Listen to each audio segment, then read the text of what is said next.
It Ends With Us actor is claiming Blake Lively's twisted facts and bombshell lawsuit. She never complained on set. Now, It's the kind of Hollywood twist no one saw coming. Just when Blake Lively seemed poised to take full control of the It Ends With Us narrative, an unexpected voice has emerged from the shadows. One with first-hand experience and a very different version of events. This isn't tabloid speculation or anonymous insider chatter. This is a cast member, an actor who was literally in the room, calling out what he claims are serious misrepresentations in Blake's bombshell legal filing. And let's just say his version might flip everything you thought you knew about this behind-the-scenes drama. Welcome back to the channel where we cut through the red carpet shine and take you deep inside the real stories of Hollywood. actor Adam Mondschein, sorry if I'm not saying that right, he portrayed Dr. Dunbar. Today, we're breaking down one of the most talked about controversies in entertainment right now. Blake Lively's legal allegations tied to the filming of It Ends With Us, and the surprising rebuttal from co-star Adam Mondschein. Buckle up, because this one has layers of celebrity, credibility, and a growing debate that's heating up faster than a summer box office premiere. To rewind just a bit, Blake Lively made headlines with a detailed legal complaint regarding the filming. Conditions on It Ends With Us, the upcoming adaptation of Colleen Hoover's best-selling novel. Among her most headline-grabbing claims, that during a pivotal birth scene, she was subjected to an environment she described as chaotic, unprofessional, and borderline humiliating. Well, this is huge, breaking, and still developing. Actor Adam Mondschein has come forward to completely refute and dispute Blake Lively's claim. Adam played the doctor who is delivering Lily Bloom's baby, and it was in the scene that she alleged she was underclothed and was very uncomfortable with her costume. He goes on to say that, first of all, Blake claimed that Justin hired his friend to be the OBGYN. Adam was a local hire from New York who is an actor in New York City and didn't know anyone. He then goes on to say Blake was wearing shorts in the scene, so she was not made to just wear the pasty cover-ups, and she wore a blanket for large parts of it as well. And then he additionally goes on to say that at no point did she express discomfort. She had shorts on, personal garments on, a hospital gown on, and again, he was a local hire. He was not a friend of Baldoni's. She also alleged that he had no acting credits. He had 10 credits. He had a master's from, I believe it was UCLA, and he toured with a Tony Award-winning theater company. So this guy is a bona fide professional actor. And then, perhaps most interestingly, he directly called out lawyers, and he said he would happily testify to his experience on this set. So I think Friedman's going to be calling him. Whoa, this is developing. Specifically, she objected to the casting of a close friend. Of director Justin Baldoni, actor Adam Mondschein, in the role of the OBGYN, claiming the choice felt invasive for such an intimate scene. The imagery painted in the complaint was powerful. Lively described being in a vulnerable position, with the actor's face and hands uncomfortably close to her, and claimed she was inadequately covered during filming. To many fans and media outlets, the claims were immediately alarming. Was this another example of Hollywood failing its female leads behind the camera? But here's where the story takes a sharp turn.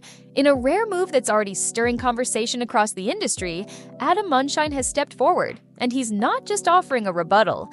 He's calling the entire scenario into question. Speaking directly to the media, Mondschein laid out a point-by-point breakdown that sharply contradicts Lively's account. He described the filming as completely professional and says at no point did Lively raise concerns or complaints on set or off. Mondschein's statement is firm but respectful. He says he doesn't want to speculate on Lively's motivations for including him in the lawsuit, but insists that her version of events doesn't match what actually happened. According to him, Lively was fully clothed in a hospital gown, black, shorts, and a full prosthetic torso to simulate pregnancy. In his words, "Needless to say, my experience working with her is very different than the one she described in her lawsuit." That's not just a rebuttal, that's a direct challenge to the entire narrative, and it gets even more compelling. Lively's complaint suggests Mondschein was an unqualified pick, only chosen because of his friendship with Baldoni. But the actor's background says otherwise. With over 10 screen credits before this film, an MFA from UCLA, and a tour with a Tony Award-winning acting company, Mondschein is far from inexperienced. Oh, and in a final twist, he wasn't even an out-of-town hire. Mondschein says he lives in New York and paid his own way to take the role, just like any local actor would be required to. That alone calls into question one of the lawsuit's most talked about accusations, that this was an unprofessional setup designed to sideline Lively's comfort. Then there's the elephant in the room, the alleged lack of a closed set.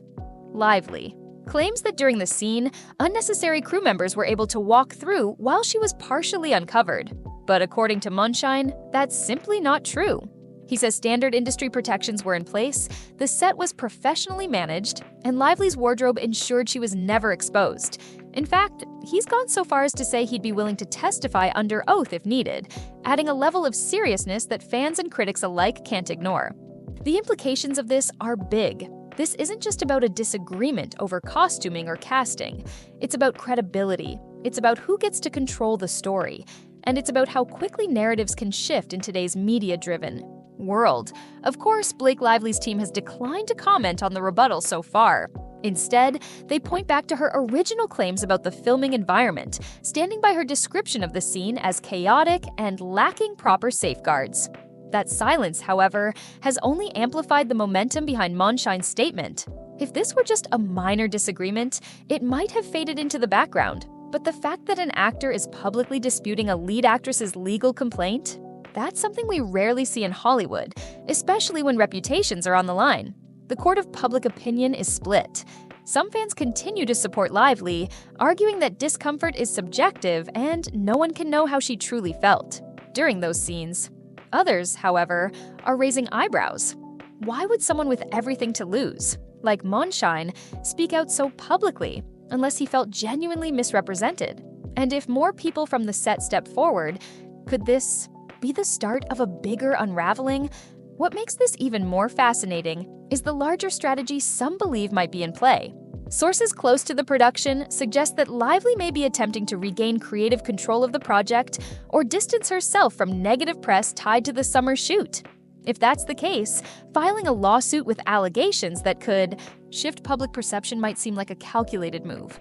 But in the age of transparency and receipts, such tactics can backfire, especially when those involved aren't staying silent. Andy Signore, host of Popcorn Planet and the voice behind the original report, has made it clear that his team is working on a full documentary digging into these claims. He says crew members have already spoken off the record and more interviews are in the works.